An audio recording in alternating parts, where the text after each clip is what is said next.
যেই ক্ষমতায় যায় সেই ক্ষমতার মোহে জনগণের অধিকারকে ভুলুণ্ঠিত করে, এই ধরনের বিষয়টা শুরু থেকেই প্রতিষ্ঠিত হয়ে যাবে।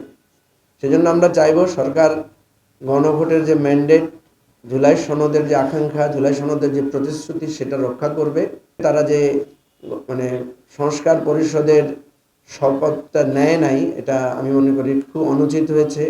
আমার সাথে ইতিমধ্যে সরকারে যারা বিভিন্ন মন্ত্রণালয়ের দায়িত্ব পেয়েছেন তাদের অনেকের সাথে কথা হয়েছে, কারণ আপনারা জানেন যে আমরা প্রায় সবাই দীর্ঘ আন্দোলন সংগ্রামের সাথী, গণ অভ্যুত্থানের সাথী, আমরা অনেকেই একসাথে কাজ করেছি।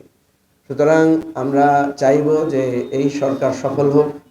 আমরা চাইব যে ভুল ত্রুটিগুলো হয়েছে নির্বাচন উপলক্ষে সেগুলো আইনগত ব্যবস্থা নির্বাচন কমিশন বা সরকার নেবে। এবং সরকারের কাছে প্রথম যে প্রত্যাশা, যেটা আমাদের ব্যারিস্টার ফুয়াদ বলেছেন, যে দেখেন প্রায় 60% উপরে 70% মানুষ এই গণভোটে হায়ের পক্ষে ভোট দিয়েছে। সুতরাং সরকার যদি এই গণভোটের ম্যান্ডেটের বিপক্ষে অবস্থান নেয়, তাহলে এটা কিন্তু জনরায়ের বিপক্ষে অবস্থান নেওয়া হবে। এবং এটা সরকারের প্রতি কারো কারো যে উষ্মা, যে যেই ক্ষমতায় যায় সেই ক্ষমতার মোহে জনগণের অধিকারকে ভুলুণ্ঠিত করে, এই ধরনের বিষয়টা শুরু থেকেই প্রতিষ্ঠিত হয়ে যাবে।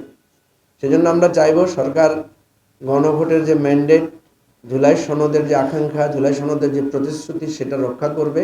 তারা যে সংস্কার পরিষদের শপথটা নেয় নাই, এটা আমি মনে করি খুব অনুচিত হয়েছে।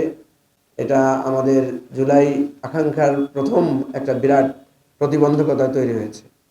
সাংবিধানিক নানা কথার মার প্যাঁচে জন আকাঙ্ক্ষাকে ভুলুণ্ঠিত করার চেষ্টা অতীতেও হয়েছে, কিন্তু সেটার ফল ভালো হয় নাই। আমরা চাই না, একটা নতুন সরকার হয়েছে অনেক আকাঙ্ক্ষা অনেক চেষ্টার পর, যদিও